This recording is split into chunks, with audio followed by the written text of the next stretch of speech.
not too long ago, we were talking about the trees, and well, for many of us, this goes back probably close to 10 years now. There was a gentleman that, and many of us even before that had read in the Bible that the trees of old, like the one that is described in the Bible in Lebanon, was massive, and that entire multiple cities existed underneath its boughs, and that it was just massive. And it seemed so outrageous at the time.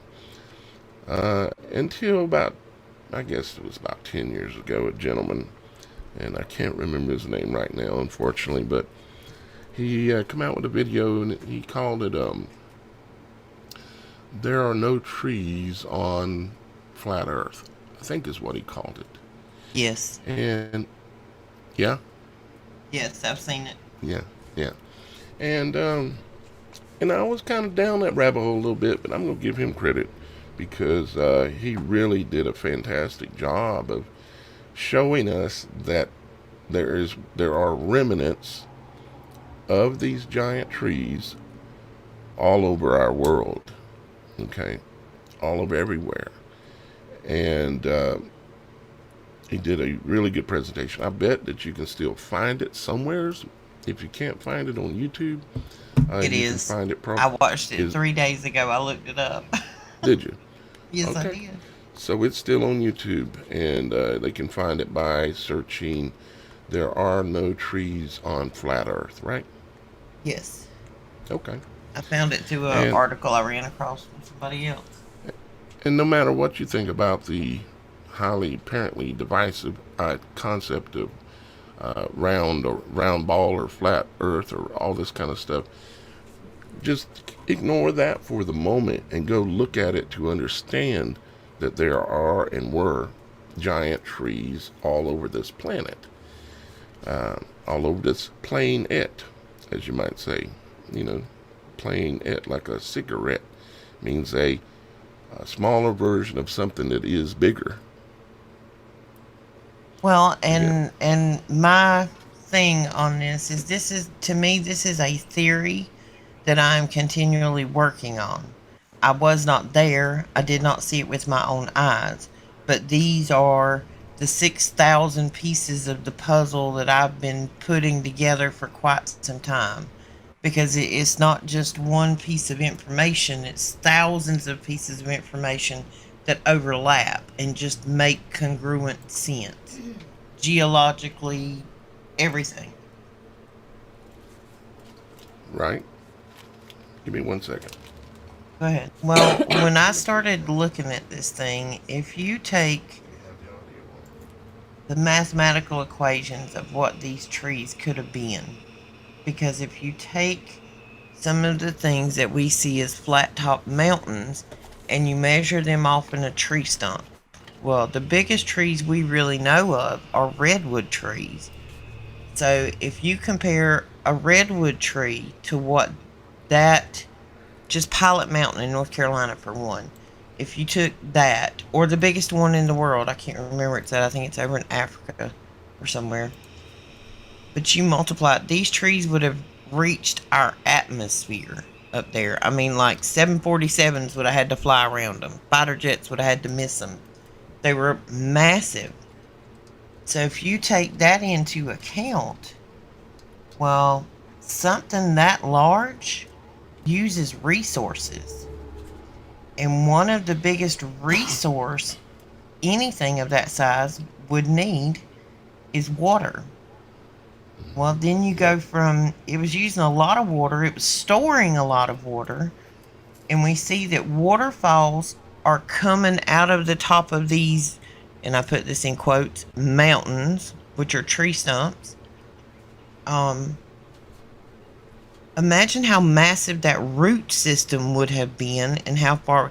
I don't know, everybody's got a tree in your yard, and if you live in the south and you got a pine tree, you know that a pine tree root, it's all the way 2 acres away tearing up something over there that it shouldn't be.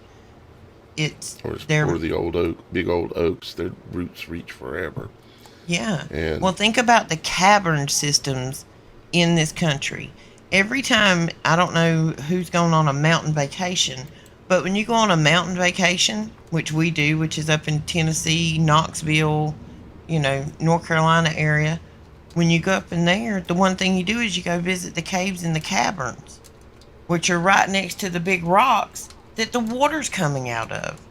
Well, if there used to be a massive tree root there and it rotted and disappeared over years, it left a cavern and caves with crystal stalagmites and structures inside of it that you see, which are the biological remnants of a tree. a lot of y'all guys kind of get some of that now. See, because this road we're going down is okay. We discovered these massive trees. Okay, well, there's more to be seen. So then we said, one day it hit me that, wait a minute, if our mountains, a lot of our mountains, and I can show you picture after picture after picture after picture of these giant plateaus that look just like tree stumps. Like the small one that we have, I think it's Arizona, wherever it is, that's the Devil's Tower.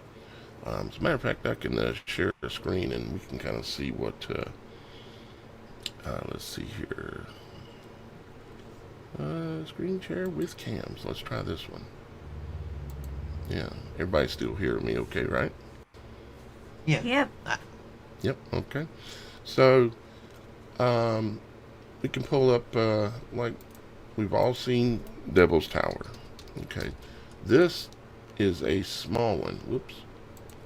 Forgot the word tower. This is a small example. Okay. Very small example of what we're talking about. It is massive. Truly is massive. But biblically, the trees were literally like miles and miles across. Reach the heavens. They were miles wide in diameter, and they were miles tall to reach the heavens. Okay, that's biblical. Now, do we have physical evidence that we can see that shows that this theory is possible? Let's give you an example. This photo is a good photo. Give you an example of, let's see, here we go. This is the root fiber. This is a small tree, a small old giant tree. And this is just one of the root fibers. It's hexagonal in shape, and just like all tree root fibers are, hexagonal in shape. You can see that there's three or four, but at least three people up there standing on that fiber right there. Okay. I remind people to think of a stick of celery, how it peels. Yep, exactly. It's the same method, same way that things work in this world. Okay. And so if you've got something that's that massive, that three people, really probably, there are a couple people could be standing there, but if three people could stand on the fiber, and this is a small example, what would the big examples look like? They would be miles and miles wide, and they would be miles and miles tall. Now, okay, let's assume that all of us here aren't crazy, and let's assume that that's true, that there were and still are the remnants of these giant trees all over the world. There was a day when it hit me. I was out back and I was messing with, my neighbor gave me a big stump of lighterwood. It's just the remnants of a pine tree stump, the part that was kind of mostly underground. That had been dug up, and he had it, and he gave it to me, which I was grateful to get a stump of lighterwood, because it's $10 for a bundle this big, basically, if you go down to the store and try to buy it. So have this thing, and I'm messing with it, and I peeled it off, and I've done it before, and I smelled it. But I smelled it with new eyes and a new brain and a new way of looking at things. When I smelled it, I smelled gasoline. And my brain went to work. It said, holy shimolies, we've got the roots of trees that smell like gasoline. The trees are storing massive amounts of energy under the earth. And if this pine tree stored this much energy that you can just strike a match and stick to it and it goes woof and catches on fire because it's got gasoline in it, hydrocarbons, okay? If that's going on, then what else is there? So, okay, if the trees were massive, then you've got coal, because if you look at coal, it comes out of veins in the ground. Veins, Gold. like roots. Gold comes out of veins in the ground as well, and that comes from the trees as well. It exists in the if you ever cut a tree and you see that white liquid that's coming out, that's like the blood of the tree, and that's what contains the gold. Is if you have any gold miner that goes hunting, they'll be looking for that white rock that has a line of what looks kind of like dirty stuff in it. And I'm trying to think of the name of the actual rock that they call it, but it's because they change the names and make it whatever they want because they have this fantasy they want us to believe. And so if we've got coal veins, we've got gold veins, we've got also volcano veins or lava tubes or the literal root system of volcanoes. They even call it veins. If you go start digging, and you'll find it. I've shown it before.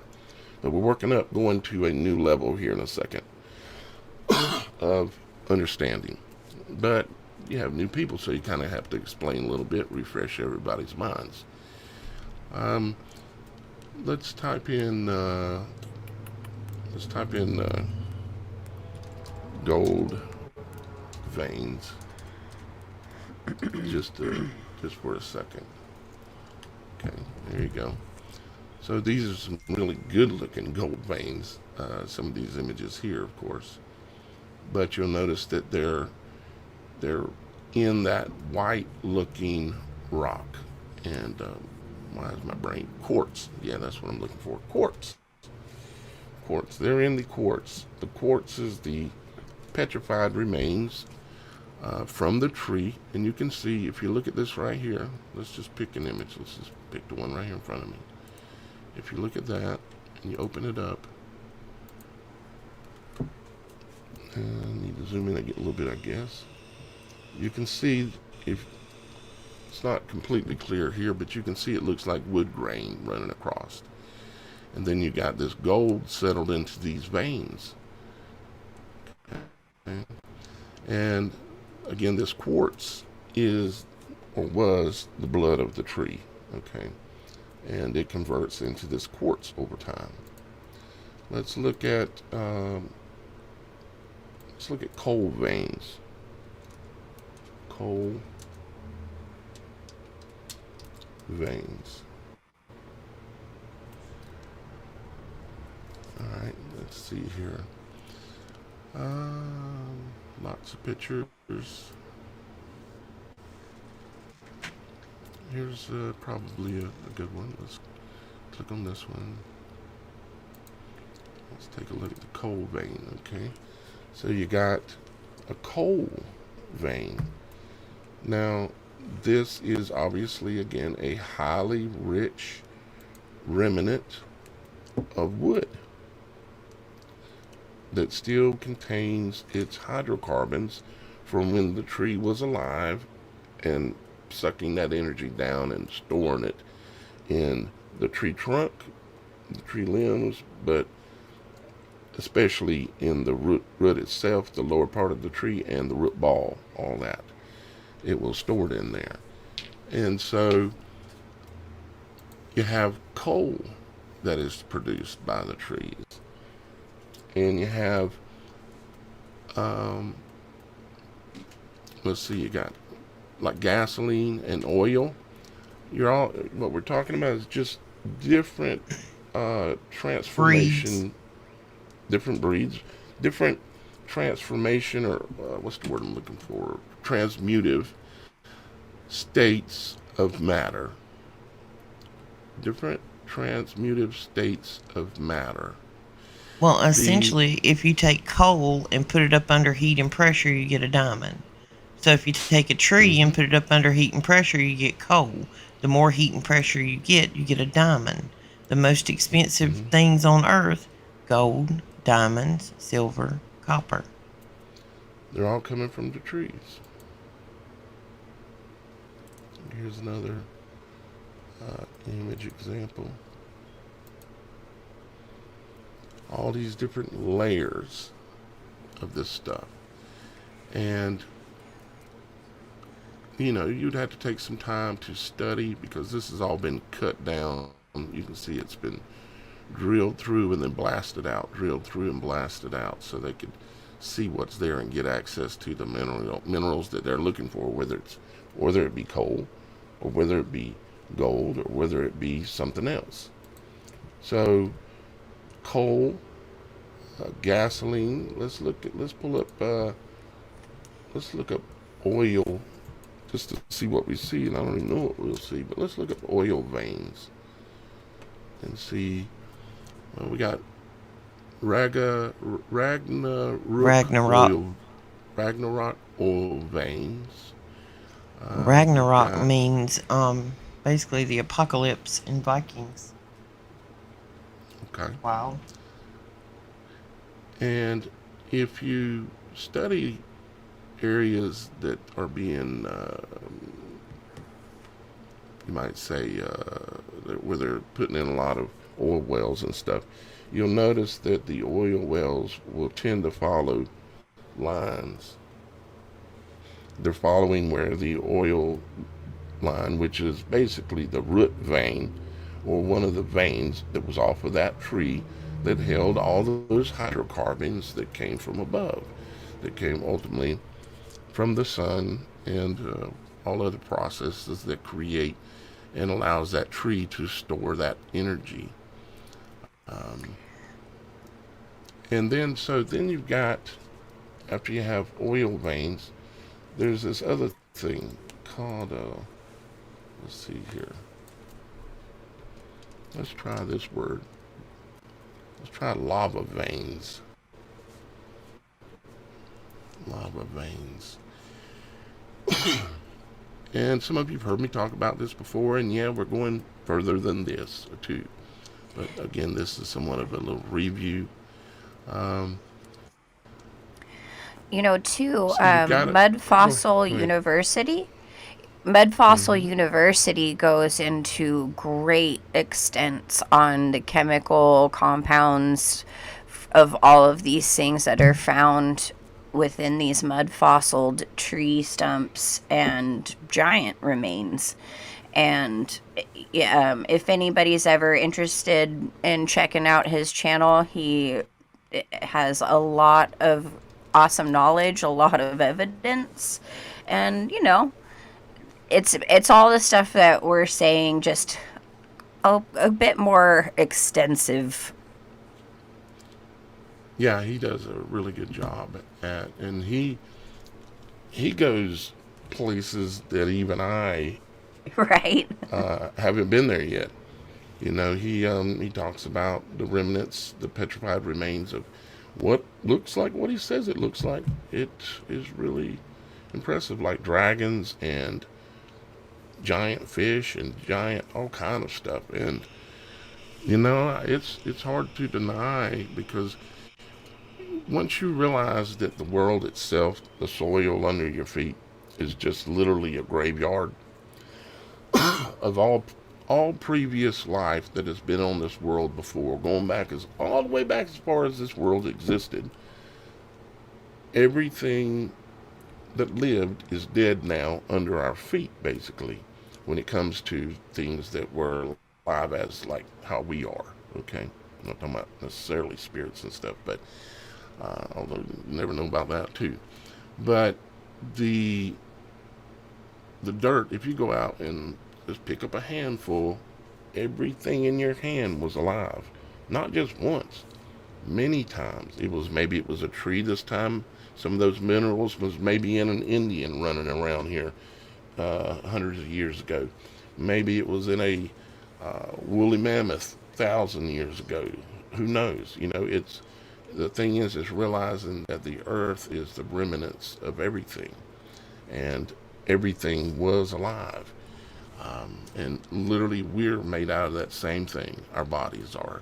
Not our spirit, not our soul, but our bodies are as well. So where I'm kind of getting to here is, they want to give us these images. Let's just pull up one of their images here.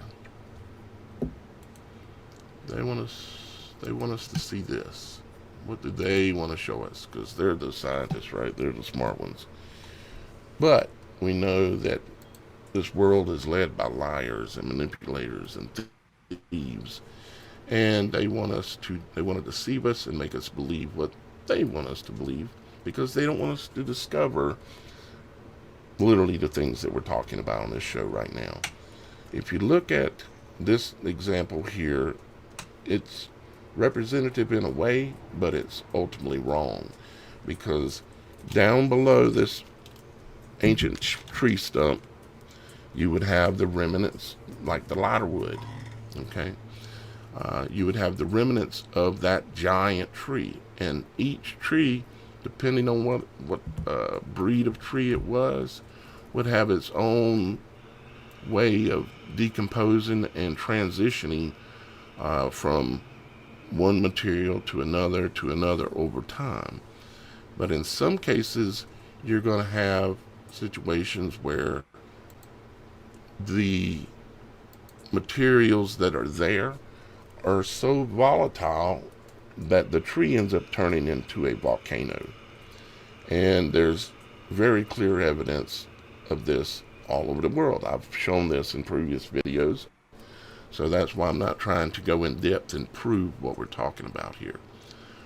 But the evidence is overwhelming that it's all over the world like this. And the trees, just like Hawaii,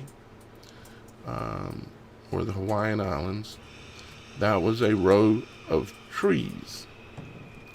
And what you have left is the remnants there, and there's all this heat and gases and everything and water, especially water, because we're getting ready to come to water. There were all these gases and everything that are under the ground, and when they transmute over thousands of years, and if it's the right kind of tree and the right kind of conditions, you end up with it wanting to bubble up and come out. And sometimes it will bubble up and come out with an explosion, especially if it comes up and it's bubbling out and there's a pocket of water that happens to be in the way of it coming out. And because if that heat hits that water, you get an expansion of H2O expanding into gas form, and a huge steam explosion, and blows the top of the tree stump off, and you have this explosive volcano. Now, we've already been down this rabbit hole a number of times and explained this, and ultimately I'm going to have a documentary that does this in a professional way of explaining all of this. But for now, we're taking you along the ride of trying to discover more of these pieces, okay? A really good example, Daniel, of this, of what you're speaking of, is in Exodus in the Bible, when the Israelites, the Hebrews, were starting their journey, from the Red Seas going into the desert further to Mount Sinai, they stopped along the way, and they were all complaining of thirst. There was no water. They're in the middle of the desert. But Moses, splits that rock, and it literally just erupts with massive amounts of water, enough to fill that whole basin area for them to have enough water to survive. Which is one of the great miracles. But that's like that same concept. It just shot out. It was already in there. And he was up on a high place, likely the remnant of a tree. And he was up there, and of course, Father knows the truth about the water below and all these things, and it being stored the way it's stored. And of course, he struck the stone, and supernaturally, it was given the power to summon a breach in that water that was there, and just spews out. Roxy started talking about it earlier, and we'll just go and get directly to the point here, very deeply, as a matter of fact. Is that, and Roxy, jump in anytime you want, darling. Both of you, all of you. But if you have these giant trees, and we know that even biblically it says that there are vast amounts of waters that are needed in order to service these trees. Vast amounts. And we're talking about these trees, they likely covered the entire earth. Now, and not only covered the entire earth, but covered even where we have oceans now. Okay? Where our oceans were at, you say, well, how was there trees there? Because there wasn't no oceans. The water was in the trees. You see, back in the days of before Noah, it didn't rain. And there were no massive, huge areas of giant water. There was water. There was rivers, I imagine, and some things like that. But the majority of the water for the entire world was in the canopy of the trees. It was in the trees itself. It was all or mostly there. And so, and Roxy is the one that triggered this next little step. And that is well, if all the water was in the trees, what happens when you cut the trees down? And they stop using the water. And they stop using the water, but their pumps are still on that pulls it. They can't push it up into their 50-mile wide, 100-mile wide. Who knows how massive these trees were, but they were massive, massive. And they were all over the world. It was like the movie Avatar. Okay? Those kind of massive, even more massive than even what they showed in there. But these trees are storing all this water. So when you cut them down, those tree pumps,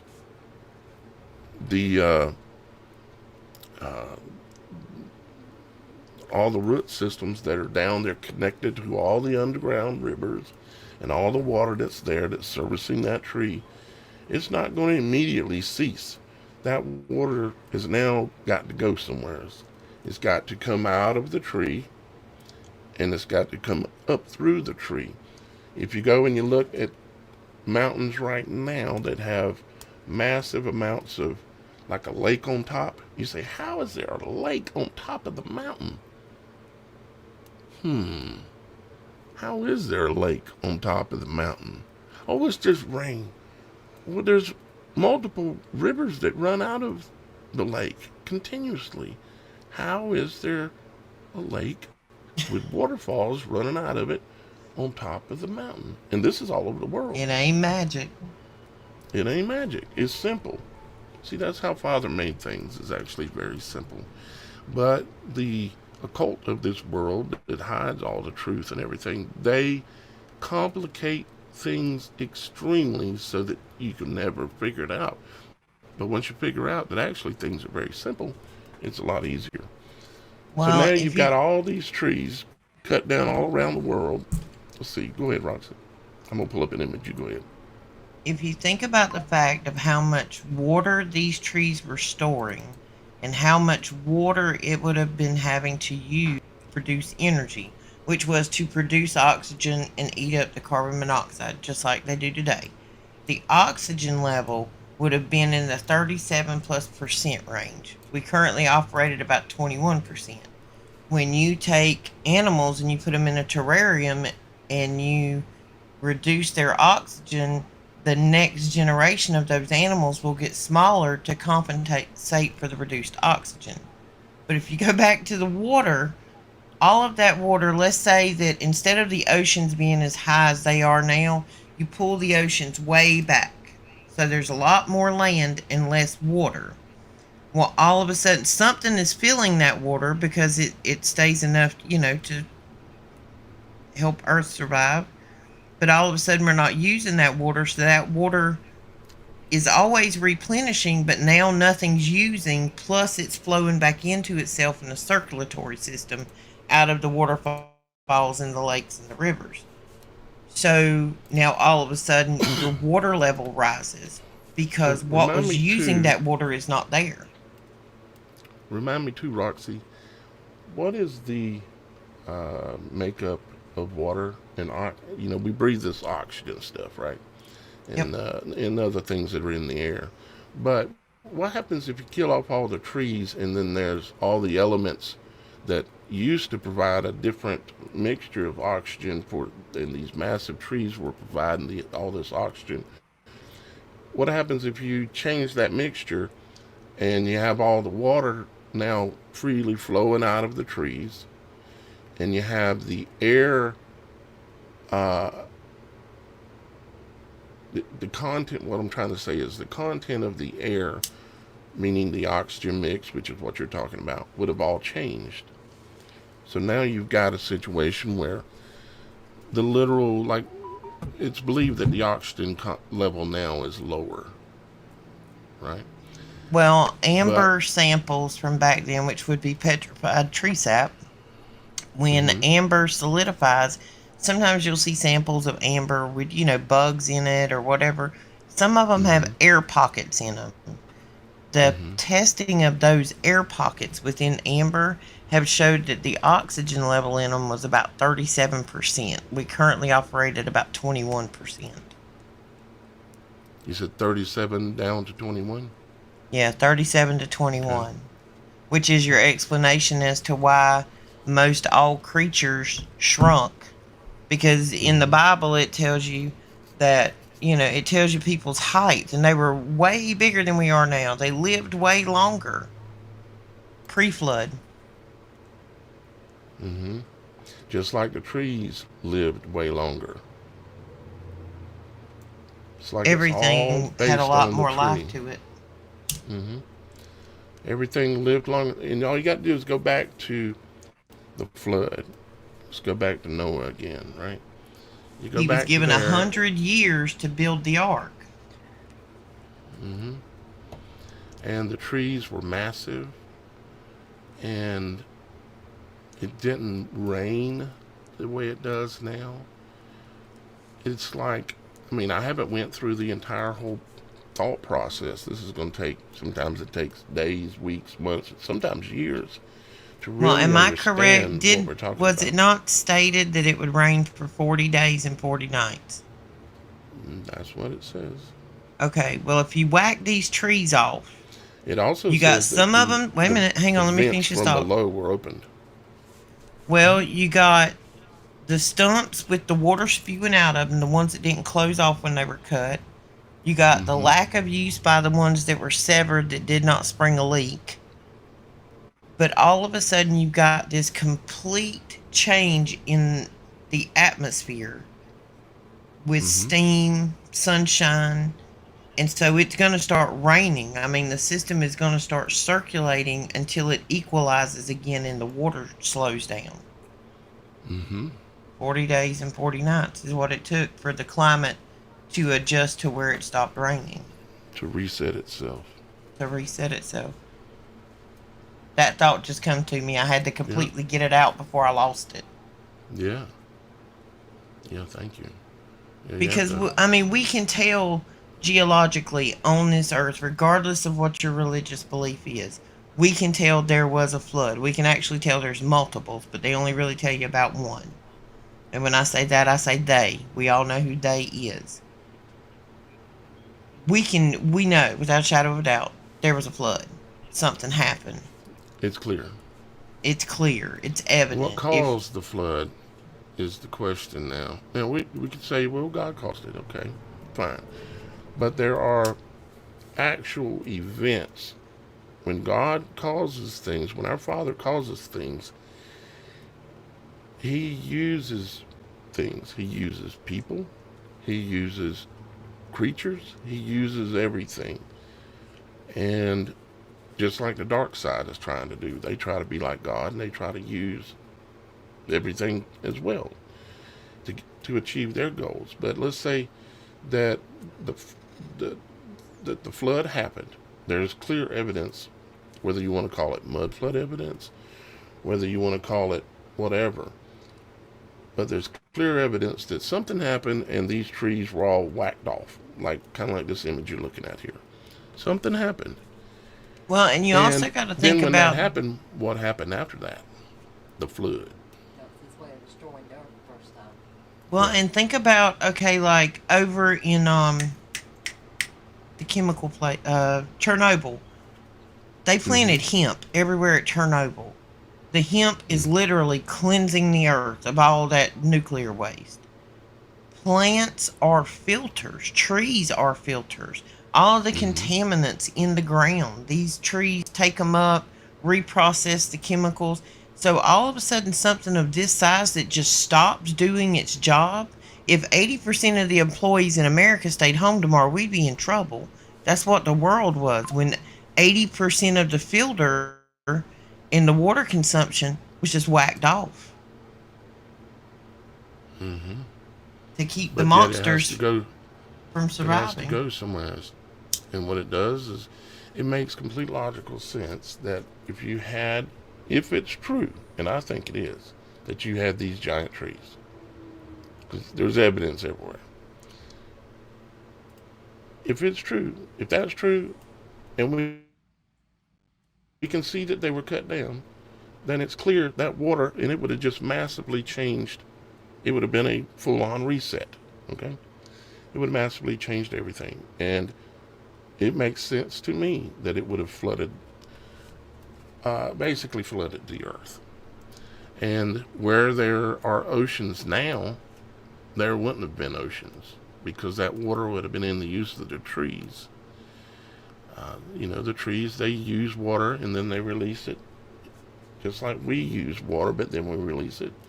Everything is recycled. Nothing's ever created or destroyed, no matter what you do with it. It's all recycled, basically. And I mean, this image that we've got here that we came up with actually is really good. I mean, look at the lower areas of the below this giant tree here, and the water pouring down, just like up in the mountains where you see the waterfalls and stuff. Well, and But even when you it's just flooding the landscape. think about the topography of the continents. I mean, there will be rivers where there were never rivers before because that water is so massive coming out of a stump that it's cutting gorges in the earth as it goes through. I mean, you know what I mean? It's even once Mm-hmm. everything subsides over time, these things are going to cut rivers where it's flowing, rivers where there never were Mm-hmm. rivers before. Mm-hmm. Like things, it make you even think about things like these giant canyons around the world, and not just necessarily like the Grand Canyon. Think of wow, okay, right off of New York. Let me pull it up. As a matter of fact, Well, one of the biggest granite deposits in the world is right there in North Carolina, where they filmed Mayberry at. What is it? Not May. It's actually Mount Pilot. That area where Mount Pilot, the mm-hmm. flat top mountain, is one of the biggest granite deposits on Earth. Sit. You can see it from space. They say. They say. They say. Mm-hmm. Aerial photography shows it. They We'll leave it say like that. they ain't never been there, but anyways, They say yeah, they ain't never been there, but they got some good satellite yeah, images you of can, low orbit.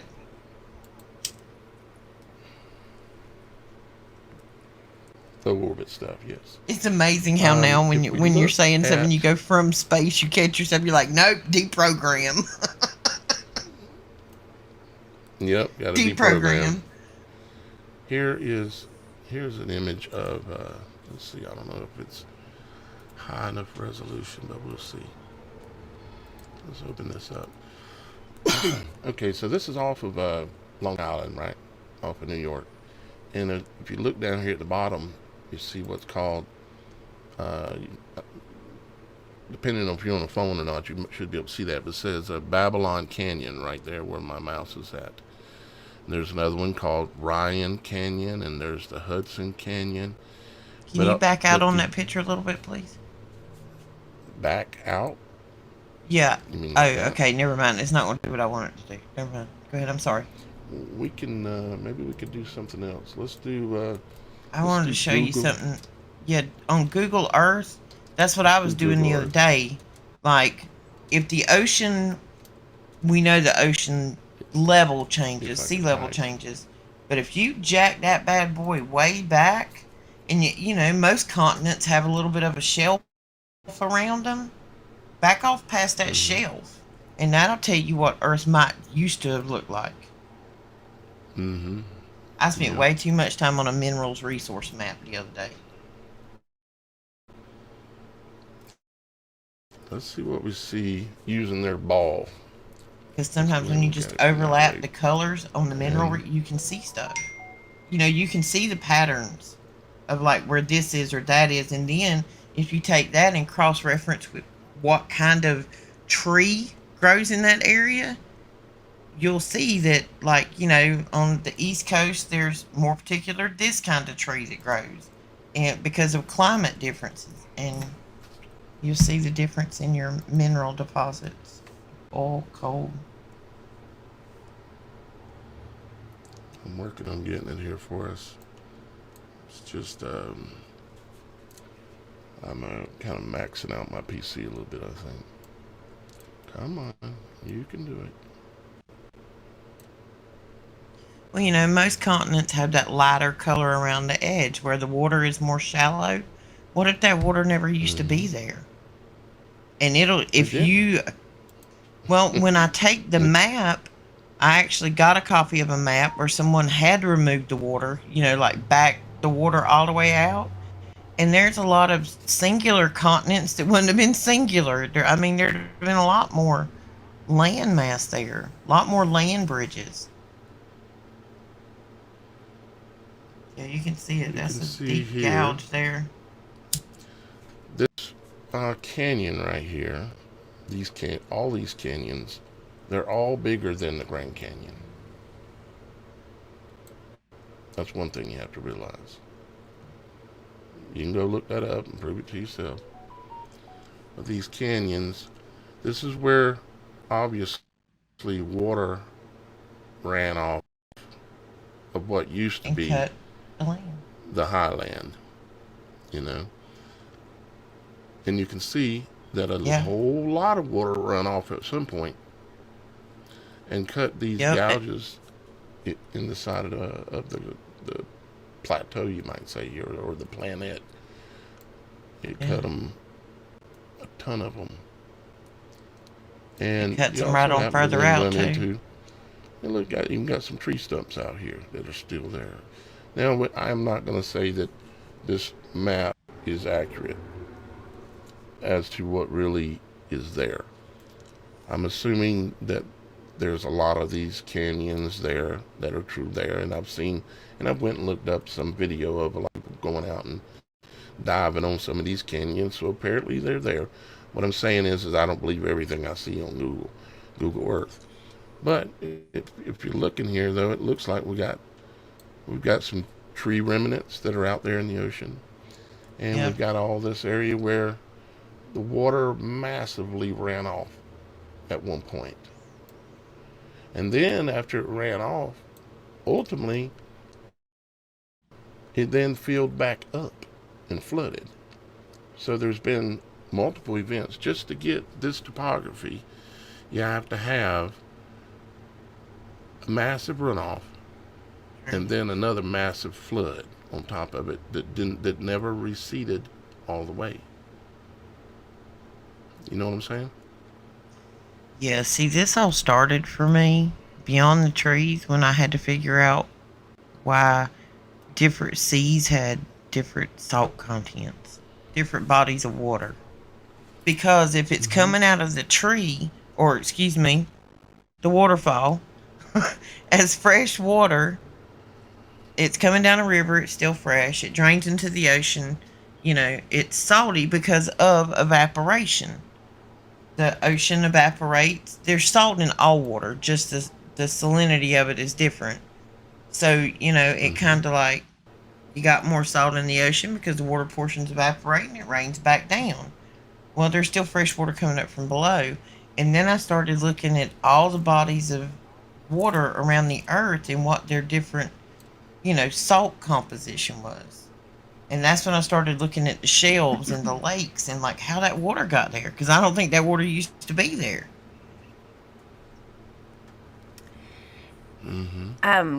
Just out of curiosity, have you guys looked in much on the Mariana Trench? I think that's what it's called. The deepest trench known in the ocean. How that one guy discovered that there was... in the Atlantic? I can't remember exactly where Water under the water? Yeah, but it had a totally different density. It was... sorry, I'm having a hard time talking, guys. I'm coming on. But it was almost like it was solid, but it was water.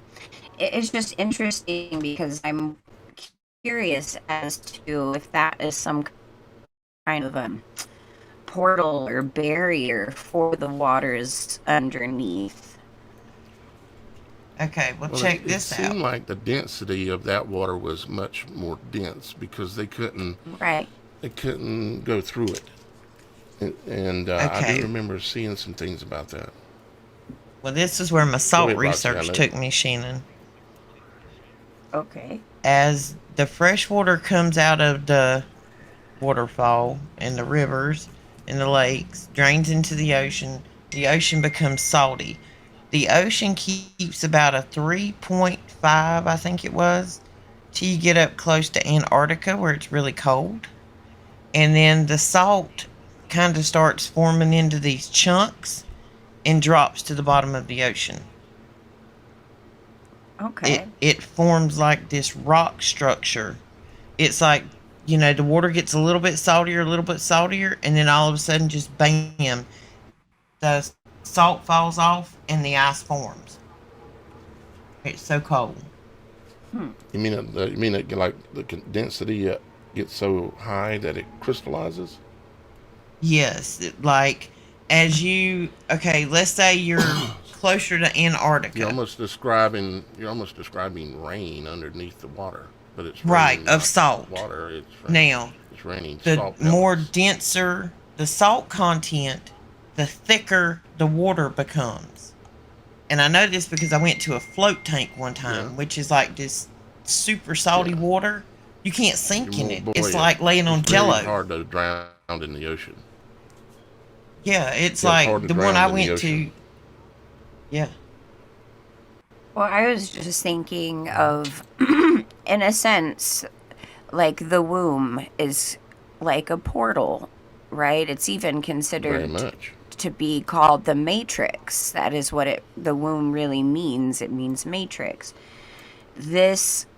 So if that in essence is like a portal, down there I feel like that salinity or that the density of that water is more along the lines of that kind of womb portal matrix thing.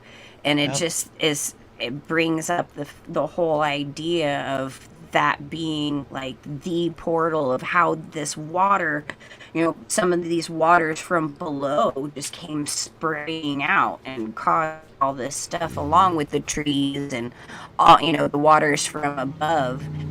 But, they don't know much about it.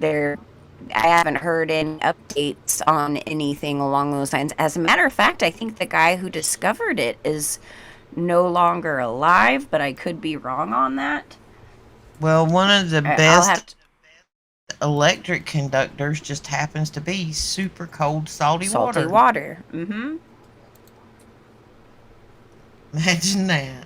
Mm-hmm. But nobody fights over Antarctica. Imagine that. We're all going to be nice. Yeah, We're all going to be nice. We're gonna blow up every other country, but not Antarctica. It's a big hunk of ice forming on a chunk of salt in a salt lake. We're not going to fuss about it. There's no scientific anomaly here. Just look the other way. What is it that, specifically, I'm wondering, what is it that it said about, what words were used when it talked about the flood and the waters coming from below? I want to find that answer to that question. Right. Y'all guys chit chat, and I'm gonna look that up Because, here. I mean, I already have a sense that the space that we know, the outer space, is more of a water-based kind of thing. It's water. I mean, so waters from above and waters from below, but the firmament acts as a barrier and a portal, right?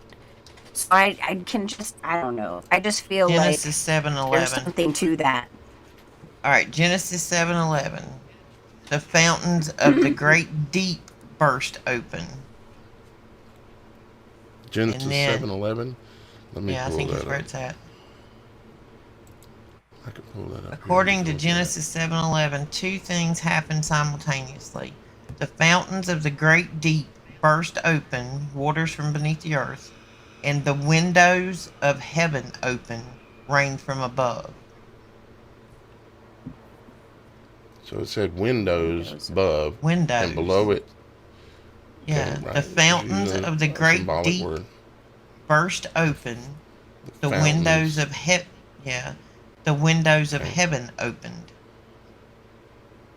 But why would the windows of heaven pour rain? Well, we're gonna go. Pour water, because that is, it's water.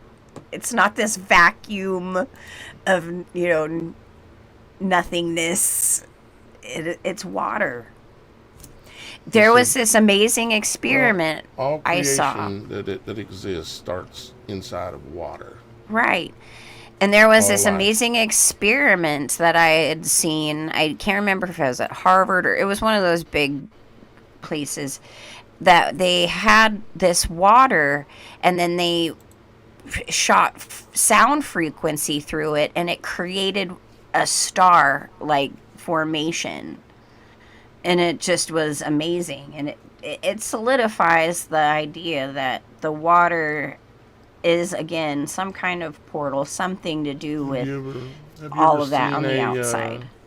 Shannon, have you ever seen a video of someone with a bright light down in the ocean and someone's filming them from a little ways away? Uh-uh. Yeah, I we don't should believe probably- I have. Might look that up, but it looks like a star in the sky. That's what it looks like. If you zoom in on a star in the sky, you see what looks like a light source you're looking at it through water, and it's because we are. Yeah. But you can go find NASA and they'll give you a real complex reason why that is. But Roxy, what was that? Genesis what again? 7-Eleven. 7-Eleven. Can't forget it. 7-Eleven. Okay, so let's go. We're there at 7-Eleven now. Okay, let's back up. Let's go back up to just the beginning here. Okay, y'all mind if I read just a little bit? Go for it. All right. So Genesis 7:1, and the Lord said unto Noah, Come thou and all thy house into the ark, for thee have I seen righteous before me in this generation. Of every clean beast thou shalt take to thee by sevens, the male and his female, and of the beasts that are not clean by two, the male and his female. The fowls, and there's a lot of things I could stop and talk about here, but I'm trying to get to what we're really focusing on at the moment. Of fowls also of the air by sevens, the male and the female, and keep seed alive upon the face of all of the earth. For yet seven for yet 7 days, and I will cause it to rain upon the earth 40 days and 40 nights. And every living substance that I have made will I destroy from off the face of the earth. And Noah did according to all that the Lord commanded him. And Noah was 600 years old when the flood of water was upon the earth. And of course, him being that age, it would be interesting if we could just see right now how big Noah was. He was compared to us in reality right now. When he was 600 years old. When the flood of waters was upon the earth. And Noah went in, and his sons and his wife and sons' wives with him into the ark, because the waters of the flood, of clean beasts and of beasts that are not clean, of fowls and of everything that creepeth upon the earth. There went into unto Noah into the ark the male and the female, as God had commanded Noah. And it came to pass after 7 days that the waters of the flood were upon the earth. In the 600th year of Noah's life, in the second month, the seventh day of the month. So in the second month, to me, that would be lunar month. That would be like 17th. It's the 17th day. You 17th said day. 7th. Yeah. 17th. Oh, I said 7. Okay. Yeah. So the second month, to me, that'd be like May. But that's just an opinion thought. But I think that's like May. Second month, the 17th day. So like this, around the 17th of what we consider to be May. Because we've been lied to about our days and months and calendars and everything anyways, as well. The 17th day of the month, the same day, were all the fountains of the great deep broken up. Now let's look at, let's see if we can do this. Let's look at some definitions of some things.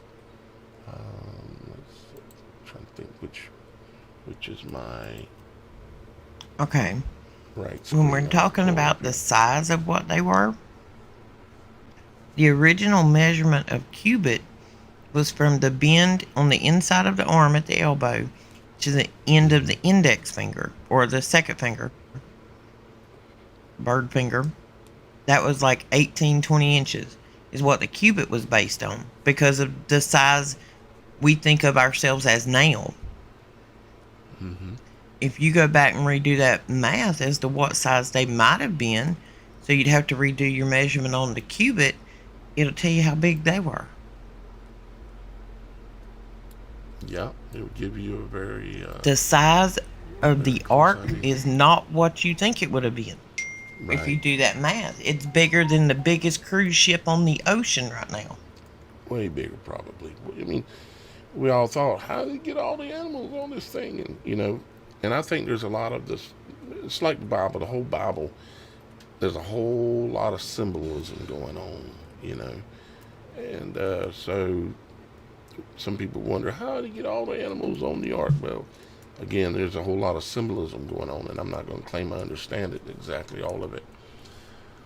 But yeah, if you look at the cubit and start looking at the trees, the animals, the people, I mean, we're talking major difference. Let's see. Let me see which one of these words we want to Icon look of at the here. Seas is the current largest cruise ship. I can't remember what name of it was. I did the math the other day. Noah's Ark would have been bigger than the Icon of the Sea. I think it's by about 6%, 10%. That's a big ark. That'd be a big ark. That'd be a That massive ark It'd has be the size of a modern city. that one. That cruise ship can hold 7,600 people. Has 20 decks. It can hold how many people? 7,600 people. Now that's, Icon. cabins, full cabins and staff. Mm-hmm. Maximum capacity is 7,600. It normally carries about 5,600 on a double occupancy cruise. Well, and there are parts of that ship that are sectioned off for activities and other things Yeah. built into it too. So Oh yeah, Cargo. if you took out, let's see, it has 8 themed neighborhoods, a aqua dome performance, a water park, Broadway style shows. I think there's like 3 decks. So if you put all the people in those spaces, you have 10,000 capacity ship easy. That's a lot of people. So here's the definition of fountains. It's H4599 in the Strong's Dictionary, which is Hebrew. It translates back into Hebrew, and it says, as a denominative in the sense of a spring, a fountain, also collectively, figuratively, a source of satisfaction, fountain, spring, well, and that's fountains. And then it says the great. Let's look at the great. That's 872.27. So it's talking about some fountains that are the great. Okay, does it talk about the earth wobbling? What? The Bible? Yeah, when this No. happens. The waters, hang on. This Don't would know have that thrown the it- whole earth off its axis to take these trees and displace them. Nowhere in the Bible does it say the earth moves. It says it's stationary. And it even says it's unmovable. Yet we're flying through space on a ball. Okay? Well, Yeah. we don't believe in the Bible. So the great, I'm just looking to see here, but keep your thoughts going or whatever. I'm just doing one thing at the same time. We're all here trying to figure this out. I'm sorry, I forgot to talk. I went to reading. I mean, I'm thinking of the mathematical, like a tree that massive, its weight falling. Where'd the tree go? Because there were to be a blooming crater up under where that monster fell. And Well, so there should then be you that, you and think there should about the also be shifting some of all remnant of that somewhere. weight at once. which book in the Apocrypha talks about the archangels being asked to cut down the trees? Because I know it talks about that, and I can't remember which book it is in the books of the Apocrypha. If it's Jubilee, I can't remember. If you if anyone knows, please let us know in the comments. Because to me, I'm figure that thinking maybe the angels took those trees or did something with it, or I don't know. There has to be some more Daniel 4? explanation. Right. The Daniel 4, the dream of the chopped down tree. I don't know. Hang on, I'm looking. I'm doing some searching. I'm sorry, guys. I know I quit chatting out there, but my brain went to thinking. Well, okay. I mean, my science brain kicks in, and I'm thinking to myself, those trees, the actual weight of that tree, if we're talking about a stump, because those are clean cut. Okay, my ex-father-in-law was a tree dude. That's what he did. He was a logger. Sorry, can't think of the word. I've seen him cut a lot of trees. If you cut a tree with a chainsaw, if you're standing beside it, you cut that tree at a wedge so it'll, fall in a particular direction. Right. The only time I've ever seen a tree of any great size be cut that flat was with a saw blade. And even most of the time when it does kick off of that stump, it leaves a dent in the stump. But either way, if the tree falls, it's going to leave a dent in the earth where it fell. So were they clean cut and lifted up? Did the angels take the trees with them? Who took the trees? Where'd the trees go, man? Well, it's a fair enough question. They stole our trees. I'm looking for the answer every day. I need this answer. This is my everyday quest. It's always who took it, who stole it, I always think somebody stole or something. what happened to it. Or what? Yeah, That did God transform it into something else? Like, God has the Well, and power to do see, that. this is where my whole brain went the other day on the whole mineral deposits, because we know that when biomaterial breaks down, it turns into a different chemical composition. There's granite, there's quartz, there's coal, we've talked about all of them. So then I started looking at like topographical maps. If the tree did fall off of that stump, what we think is a stump like Mount Pilot, I went 360 degrees and I went, okay, where is the vein of whatever geological material is there? Right. That's where I'm at. mm-hmm. Then I got into Earth's Yeah, magnetism I mean, and radiation. we know that if if the water rose, that the trees could have floated somewhere. We know logs float, so I would assume maybe, just maybe, that's the way it worked back then too. That logs would float. Now, of course, it would take a lot of water, but Okay, I we're hadn't talking about a calculated lot of that. water, huh? I hadn't calculated that. Yeah, Floating. they would I'm float taking off. notes. They would potentially float off, but they still should go somewhere. Now, the stumps, they couldn't float off. They would stay rooted where they're at, and they would have to be under the water because the water was now rising. There was a flood where it got really deep, but then after the flood, it started subsiding and it come down, come down, come down. But most of these tree stumps would have still been under the water, and this is why it was easy for them to petrify. But the trunk of the trees, they would have been up floating on top of the water, and this would have caused rot. Uh, in today's terms, it would have caused dry rot, where like if you see the trees that have fallen into a river or whatever, all the materials in that tree will ultimately leave it, and you got nothing left but like this white looking remnant of what was a tree that is no longer strong, and it's not petrified because it's exposed to oxygen. Petrification generally only takes place beneath, most likely beneath the water. So there's a few of my thoughts. I looked up a related scripture, which is Dan 4:14, and he's talking about this is Daniel was talking about his regarding Nebuchadnezzar's dream, because it talks about Nebuchadnezzar being likened to a massive giant tree.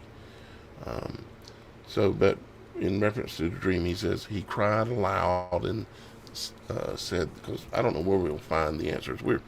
We do the research sometimes live right here on the Supernatural Show. So Well, when your brain takes off, you got to follow it. You got to go. I mean, what do y'all guys want us to do? Say, show's over. We'll tell you next week. Doo-doo-doo-doo-doo.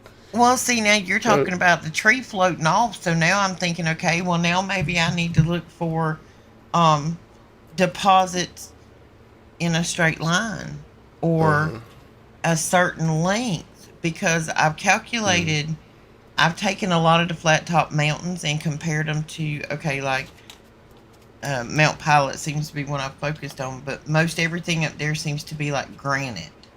These stump-like things I can find seem to be granite. So then I go in the area and find the largest tree there and try to get a breed off of what maybe it might have been, height-wise, width-wise. If that tree fell within the 360-degree circle, I should be able to see a vein of granite. Look into what wood looks like when it no longer floats and sinks to the bottom of the ocean or sinks to the bottom of the lake. Go look and see what it looks like now, and you'll find out what it looks like then, or what it looked like then, or pretty close to it probably. It's going to be different in some way, but I bet we'll find it. I want to read this real quick. He says, hew down the tree and cut off his branches, shake off his leaves, and scatter his fruit. Let the beast get away from under it, and the fowls from his branches. And it's referring to Nebuchadnezzar as a tree. Let's keep going. Nevertheless, leave the stump of his roots in the earth. That's interesting. Even with a band of iron and brass, in the tender grass of the field, and let it be wet with the dew of heaven. And let his portion be with the beasts in the grass of the earth. So let's see here. That's interesting about iron and the brass, but let's see. Let it be wet with the dew of heaven. Just a reminder for myself. 4:16. Let his heart be changed from man's, and let a beast's heart be given to him unto him, and let 7 times pass over him. So what does White flag, you make sense. I'm sorry. What does white flag say? Logs equal mountain ranges. Yeah, very, very well could be. Also, Could be. I found some more scripture that is also in reference in this instance. It is, what is it, Ezekiel 31, but it talks about Pharaoh as the felled cedar of Lebanon. And you know what's interesting is there, right by Lebanon, just across the ocean, is the island of Cyprus. And it literally talks in these passages about this tree that was like in Lebanon, and how wonderful and huge it was, and all this stuff, and how it had fallen, and how the Pharaoh is in comparison to that tree. But I mean, it is literally called Cyprus, this island. You know what I mean? And it's it's right next to Lebanon. It to me, I think that was there. It's a literal tree he's speaking of. If you look at, if you imagine the water gone, because it was up in the trees and in the air, because it did not rain back in those days. If you imagine that being all dry land, look at it in a different way like that, and you probably see it. Because I'm recently just having to realize too. Okay, let's take this water and get rid of it, and put it in the trees. That's where it's at that time, and they'll look at it a different way, and it's going to answer some questions for sure. So thank you, Roxy, for helping us realize that one.